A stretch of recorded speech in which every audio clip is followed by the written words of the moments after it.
The United States declared war on the German Empire on April 6, 1917. That was nearly 3 years after the war had already started. But before entering World War I, the United States was a very neutral country. In fact, we weren't even a world power yet. Many folks don't understand that.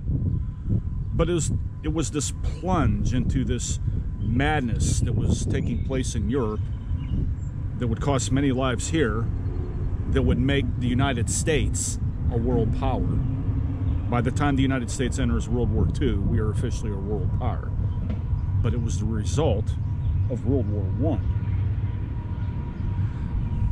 I. I think it's safe to say that it was an age in which the inventions that had been made upon a military scale, such as tanks and machine guns, were one great, giant, but immensely violent experiment.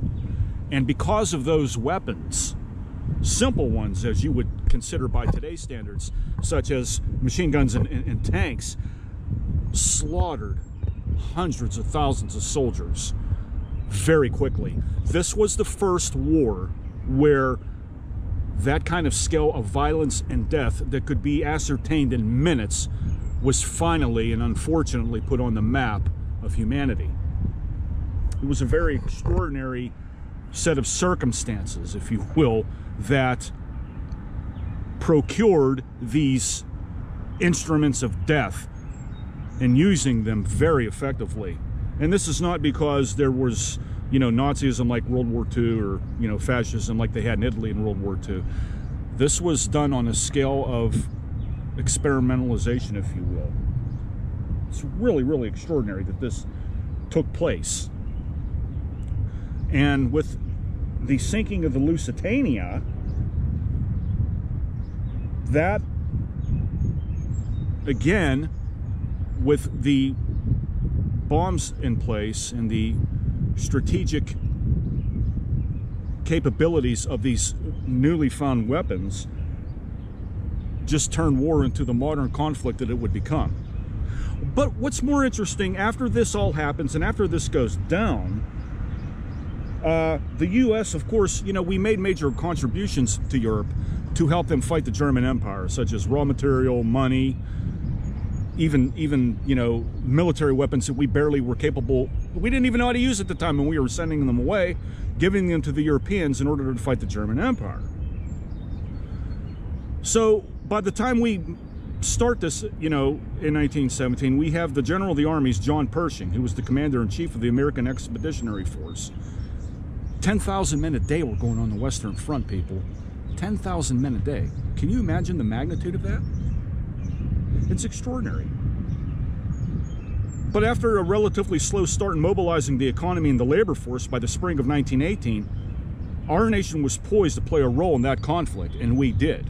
We answered the call. We answered the call to that madness. And it's just amazing that some people, even some people in this country, including here in Beaver County, were in support of that war. But many Americans were not.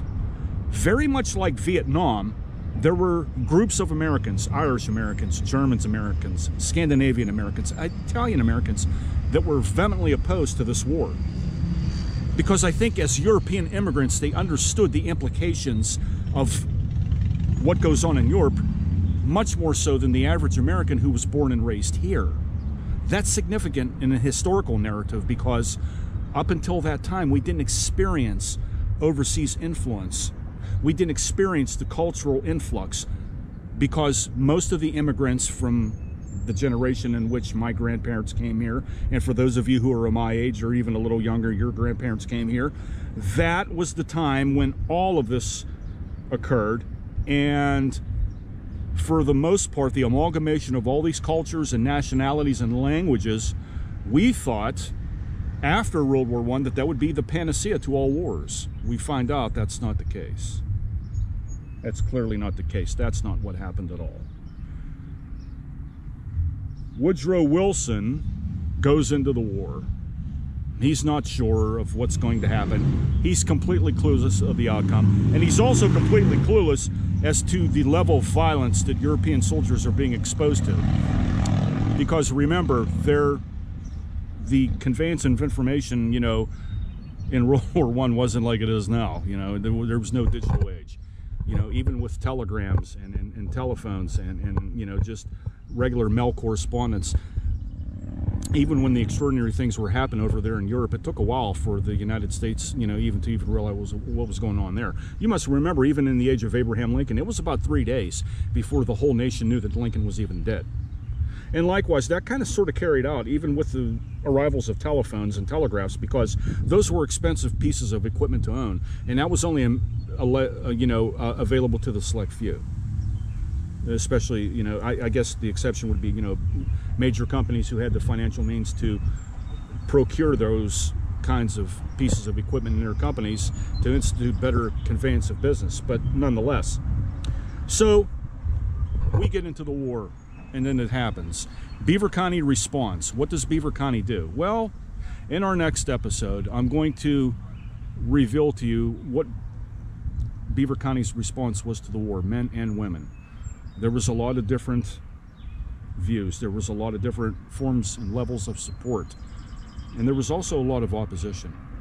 So in the next video, we're going to talk about those things. And as we continue to talk about those things, we're going to mention numerous people that are famous here, that are buried here, that are not so famous in the sense of being as members of public history or even national history, but they have very interesting stories.